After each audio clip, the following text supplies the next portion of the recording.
Have a blessed morning, class. And Good morning, ma'am. I'm your teacher in English 6. My name is Riza Belieja Guevara, or you can call me Ma'am Chikay. So, before we start, I have my own rules. So, there are rules in my subject is be attentive, cooperative, and always pay attention.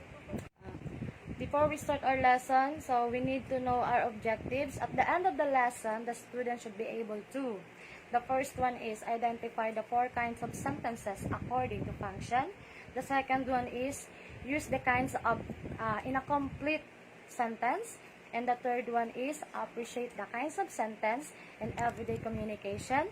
And the last objectives is identify the appropriate punctuation mark of the given sentence. Before we proceed to our lesson, let's pray first. And Micah, please lead the prayer. In the name of the Father, the Son, and the Holy Spirit. Amen.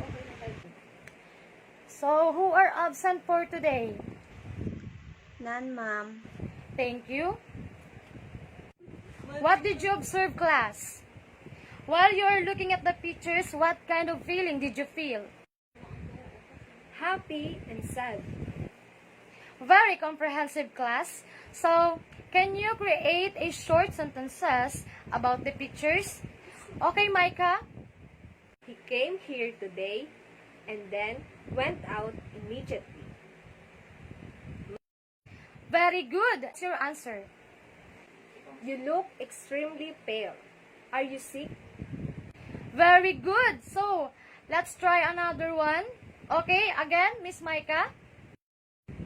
Ma'am, just go home and bring me my favorite bag from home.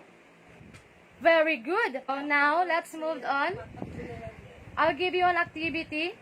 To accomplish your group task, I will be given a specific pictures which you will formulate a sentences and create your own scenario at the pictures. So, who have the most interesting result will get a prize. Did you get me? Yes, ma'am. So let's proceed to our discussion, which is the type of sentences according to function. So, the first is declarative sentences. What is declarative sentence? So, a declarative sentence makes a statement or expresses an opinion. Use a period at the end of the declarative. So, I have here an example. 2 examples. So, the first example is, Andemurai has a great will to win. So, as you can see, we have a period at the end of the sentence. Right?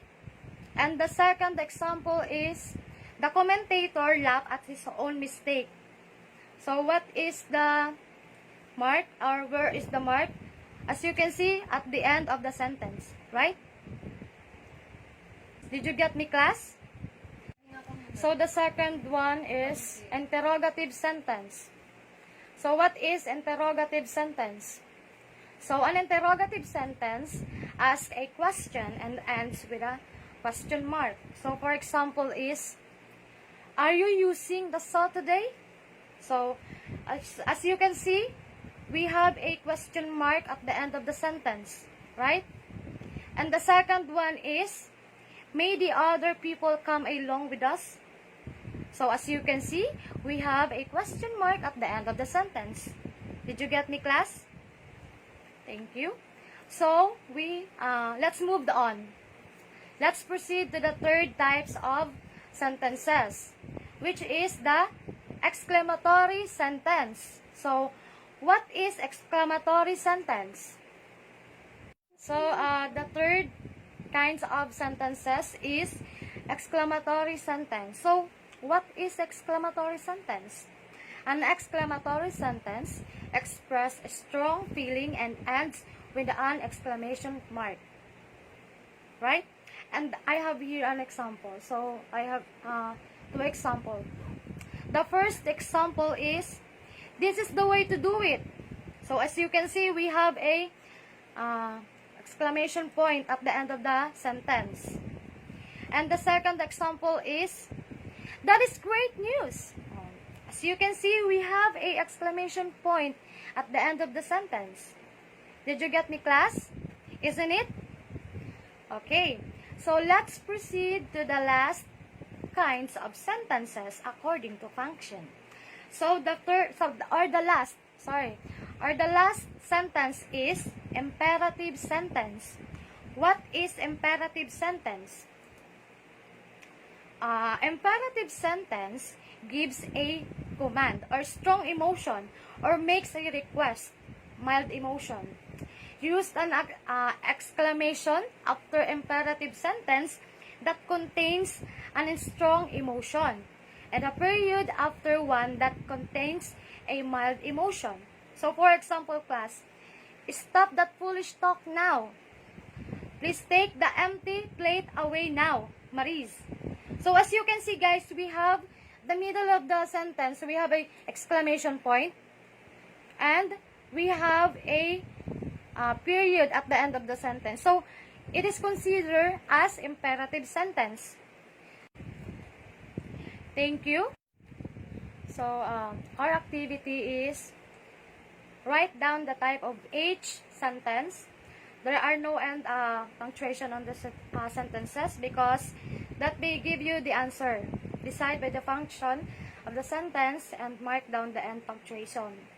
So it is composed of 1 to 10. To 10 po. And I have here a quiz. So you're going to knowing a sentence designed by purpose is helpful. So each of these sentences is either a declarative, an interrogative, and exclamatory, and the last is imperative sentences.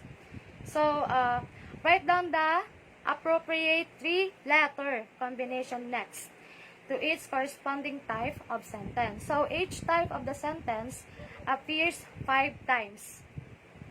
Did you get me po? Thank you. So to end this lesson, I need to give you an assignment. So on a short coupon band, write a composition about a place relevant to your life, or include the kinds of sentences according to its function.